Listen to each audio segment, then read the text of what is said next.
जब तक मनुष्य के अंदर गलत अवगुणों का वास रहेगा तब तक परमपिता परमेश्वर मनुष्य को अपना आलिंगन नहीं करा सकते, यानी कि उन्हें दर्शन नहीं दे सकते। हाँ, वो बात एक अलग है, अगर आप सच्ची भक्ति से, श्रद्धा से गायत्री मंत्र का जप कर रहे हो या अन्य परमपिता परमेश्वर की कोई भी भक्ति सच्ची श्रद्धा भाव से कर रहे हो, तो परमपिता परमेश्वर उन अवगुणों को आपके अंदर से निकालने का प्रबंध अवश्य कर देंगे।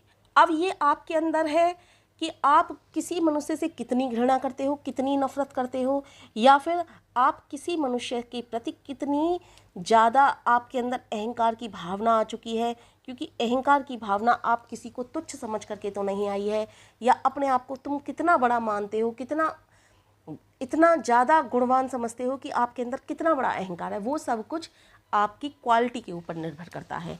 इसी संदर्भ में एक कहानी याद आती है। पहले मैं आपको एक बात बता दूं, कहानी तो आपको सुनाऊंगी ही, कि आजकल जो गुरु होते हैं ना, वो शिष्य की क्वालिटियाँ देखते हैं ना, शिष्य अपने गुरुओं की क्वालिटियाँ देखते हैं। बस जैसे भी लिया उनसे गुरु नाम ले लिया, और जैसे गुरुओं को शिष्यों की भरमार करने की पड़ी है कि हमारे इतने शिष्य हैं, और उन्होंने शिष्यों को अपना लिया। तो गुरु और शिष्य के बीच भी एक ऐसी परंपरा होनी चाहिए कि गुरु को एकदम जानकर, परख कर, अच्छे से उसके गुण और अवगुणों की पहचान करके ही शिष्य को गुरु बनाने चाहिए। और गुरु भी शिष्य ऐसा ही चुने जो वास्तव में क्वालिटी वाला हो, गुणवान हो, और उसके अंदर के अवगुणों को गुरु आसानी से निकाल सकें। तो इस संदर्भ में एक कहानी याद आती है। बहुत पहले समय की बात है। मथुरा में राजा बाबू नाम के एक सेठ रहते थे। धर्म की ओर उनकी रुचि थी। कितने ही मंदिर उन्होंने बनवाई, एक पाठशाला बनवाई जिसमें विद्वान सन्यासी पढ़ते थे। राजा बाबू का एक और सेठ लक्ष्मीचंद से झगड़ा था, जो जमीन के संबंध में था। झगड़ा बढ़ते बढ़ते बढ़ते बढ़ते न्यायालय में पहुंच गया। अभियोग चलने लगा, कई वर्ष अभियोग चलता रहा। राजा बाबू भी यह अभियोग लड़ते थे और अपने घर का काम भी करते थे। उनकी बनवाई हुई पाठशाला में प्रत्येक रात्रि को कथा होती थी। राजा बाबू सर्वदा उसे सुनने जाते थे। कथा सुनते सुनते उनको संसार से वैराग्य सा उत्पन्न हो गया। अपने गुरु से पूछकर वे पाठशाला में रहने लगे। एक कमरे में पड़े रहते, खाना घर से आ जाता था, उसे खा लेते थे और जप करते रहते थे। बहुत समय बीत गया। एक दिन उन्होंने गुरु से कहा, यदि आपकी कृपा हो तो मैं संन्यास ले लूं। गुरुजी ने कहा, नहीं, अभी आप संन्यास के लायक नहीं हो, अभी आप संन्यास के योग्य नहीं हुए हो। राजा बाबू ने सोचा, मैं घर नहीं जाता परंतु मेरी रोटी घर से आती है, शायद गुरुदेव इसीलिए कह रहे हो कि संन्यास, अभी आप संन्यास के लायक नहीं हो, अब घर से रोटी नहीं मंगाऊंगा, यहीं एक नौकर रख लूँगा, वही बना दिया करेगा। ऐसा ही किया उन्होंने। फिर कुछ दिन बाद यह सोचकर कि अब तो घर से कोई संबंध नहीं है, फिर वे गुरु महाराज से बोले, अब यदि आपकी इच्छा हो तो संन्यास ले लूँ। गुरु महाराज बोले, नहीं, अभी समय नहीं आया है। राजा बाबू ने सोचा, मैं अभी नौकर से रोटी बनवा कर खाता हूँ, इसलिए गुरुजी ने नहीं कह दिया। अब यह भी छोड़ दूंगा, भिक्षा मांग कर खाऊंगा और आराम की सब वस्तुएं भी त्याग दूंगा। तब उन्होंने ऐसा ही किया। उन्होंने सुबह के समय नगर में जाते और वहाँ से भिक्षा मांग करके लाते और उसे खा लेते। भिक्षा करके सारा दिन आत्मचिंतन में होकर के मस्त होकर के बैठे रहते। पर्याप्त समय बीत गया। फिर गुरुजी से प्रार्थना की, गुरुजी मुझे संन्यास दे दीजिए। गुरुजी ने सोचकर कहा, अभी नहीं राजा बाबू। और राजा बाबू ने आश्चर्यचकित होकर के कहा, अब क्या त्रुटि रह गई। सोचकर देखा और फिर अपने आप को कहा, मैं सभी जगह मांगने गया हूँ परंतु सेठ लक्ष्मीचंद के यहाँ नहीं मांगने गया, इसलिए शत्रुता की पुरानी भावना अब भी मेरे हृदय में बसी हुई है। इस भावना को छोड़ देना होगा। और दूसरे दिन प्रातःकाल ही सेठ लक्ष्मीचंद के मकान पर पहुँचे। जाकर अलख जगाई, भगवान के नाम पर भिक्षा दे दो। सेठ लक्ष्मीचंद के नौकरों ने राजा बाबू को देखा तो दौड़े दौड़े सेठ जी के पास आए और हाँफते हुए बोले, सेठ जी, राजा बाबू आपके यहाँ भिक्षा मांगने आया है। लक्ष्मीचंद ने आश्चर्य से बोले, यह कैसे हो सकता है, तुम्हें भ्रम हुआ है, और कोई होगा। नौकरों ने कहा, नहीं सेठ जी, यह राजा बाबू ही हैं। यदि आप कहें तो खाने में विष मिलाकर दे दें, सर्वदा के लिए झगड़ा समाप्त ही हो जाएगा। अब लक्ष्मीचंद ने उच्च स्वर में कहा, नहीं नहीं, मुझे देखने दो। मकान के द्वार पर आकर उन्होंने देखा कि राजा बाबू झोले पसारे खड़े हैं। राजा बाबू ने उन्हें देखा और अपनी झोली फैलाकर बोले, सेठ जी भिक्षा। लक्ष्मीचंद दौड़कर आगे बढ़े, चिल्लाकर बोले, राजा। राजा बाबू को अपनी छाती से लगा लिया उन्होंने।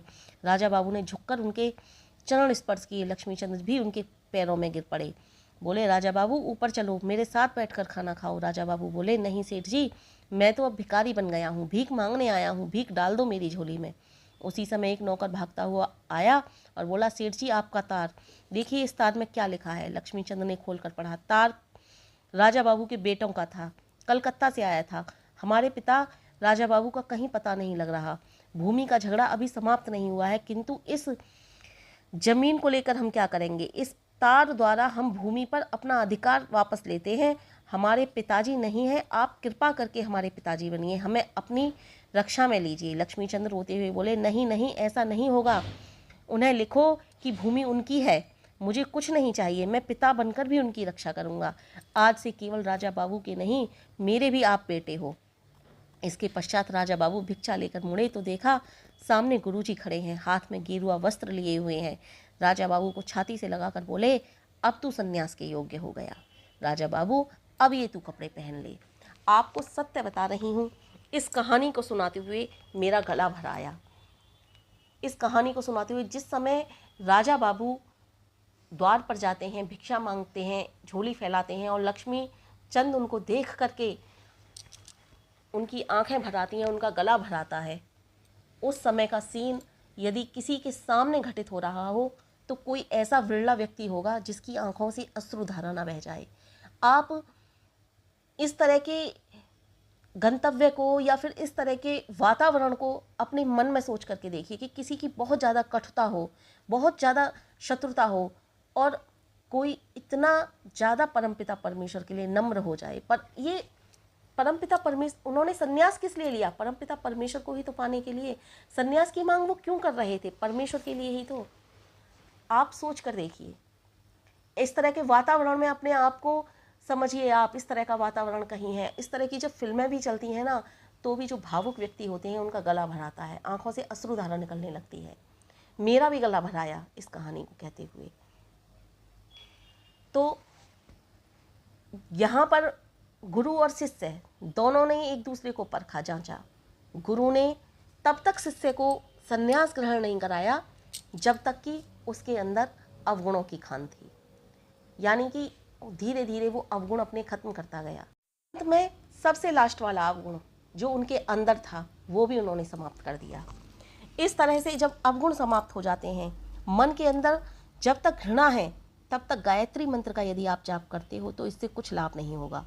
गायत्री मंत्र की यदि उपासना करनी है, परमपिता परमेश्वर का यदि नाम लेना है, तो अपने मन से घृणा को दूर करो, ईर्ष्या और वैर की भावना को दूर कर दो, फिर देखो आनंद और सुख कितना मिलता है।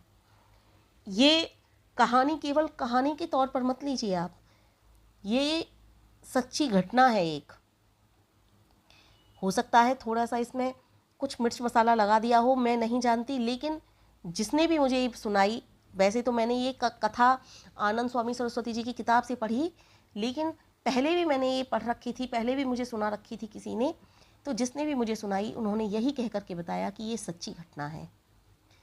तो इस तरह की आप सच्ची घटना को देखोगे, सुनोगे या फिर महसूस करोगे, तब आपको पता चलेगा। इस तरह के वातावरण में देखोगे कि क्या कहानी है, क्या सच्ची घटना है। परमेश्वर के लिए, सन्यास के लिए कोई इतना तक हो सकता है? हाँ, होते हैं। परमेश्वर के जाप के लिए, परमेश्वर को प्राप्त करने के लिए लोग बाग सब कुछ छोड़ देते हैं।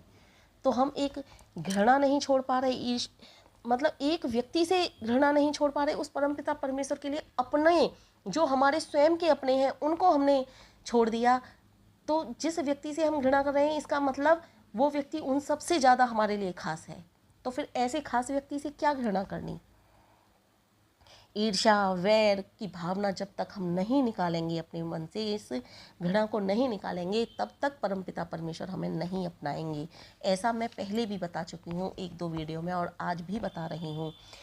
तो परमेश्वर को का आलिंगन यदि करना है, उनको पाना है, प्राप्त करना है, तो अवगुणों की जो पिटारी है उसे समाप्त कर दो, उसमें उस अवगुणों की गठरी में आग लगा दो और वो अग्नि, वो माचिस की चिंगारी यानी माचिस की तीली कौन सी है? वो गायत्री जप है। गायत्री जप नामक माचिस की तीली से आप इस अवगुणों की गठरी में आग लगा दो। घृणा, द्वेष, नफरत वाली अवगुणों की गठरी में आग लगा दूं। ये गायत्री जप जो है ना, आपको निर्मल, स्वच्छ, सुंदर तो बनाता ही है, कंचन काया बना देता है आपकी, आपके तन और मन यानी बाहर से भी और भीतर से भी आपको एकदम खरा सोना बना देता है गायत्री जप।